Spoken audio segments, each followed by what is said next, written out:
মুহররম মাসের রোজার মধ্যে বিশেষ ফজিলতপূর্ণ রোজা হলো আশুরার রোজা। এটি মূলত 10ই মুহররমের রোজা।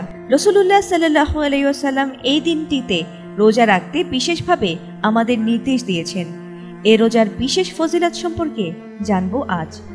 এছাড়াও আশুরার এই বরকতময় রোজা যেভাবে নিয়ত করলে বা যেদিন রাখলে সহি হবে তা আজ জানাবো এই প্রতিবেদনে।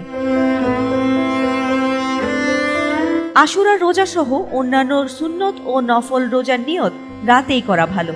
তবে যদি কেউ রাতে নিয়ত না করে থাকে তাহলে দিনের বেলা মধ্য আকাশ থেকে সূর্য পশ্চিমে ঢলার 1.5 ঘন্টা পূর্ব পর্যন্ত নিয়ত করা যাবে। এছাড়া সুবহে সাদিকের পর রোজা ভেঙে যায় এমন কিছু করলে আর রোজা নিয়ত করার কোনো সুযোগ থাকবে না।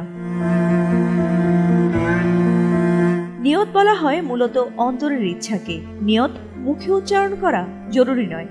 অন্তরে যদি কেউ ইচ্ছা করে যে আগামীকাল আমি আশুরার সুন্নত রোজা রাখবো তাহলে এটাই নিয়ত বলে গণ্য হবে। তবে নিয়ত মুখে উচ্চারণ করাই উত্তম।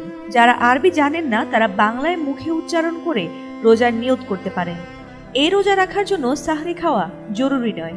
কেউ যদি রাতে রোজা রাখার নিয়ত করে ঘুমান, সকালে সুবহে সাদিকের পর ঘুম থেকে জাগেন, তাহলে ওই রোজা শুদ্ধ হবে। সুন্নত ও নফল রোজার ক্ষেত্রে রাতে নিয়ত না করে ঘুমালেও সুবহে সাদিকের পর ঘুম থেকে উঠে নিয়ত করলে রোজা শুদ্ধ হবে।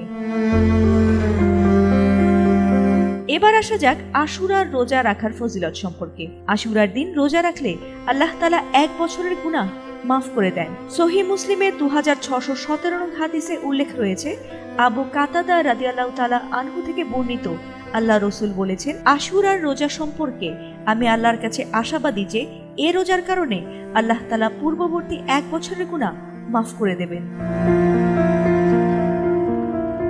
ইহুদিরা আশুরা উপলক্ষে একদিন করে রোজা রাখত।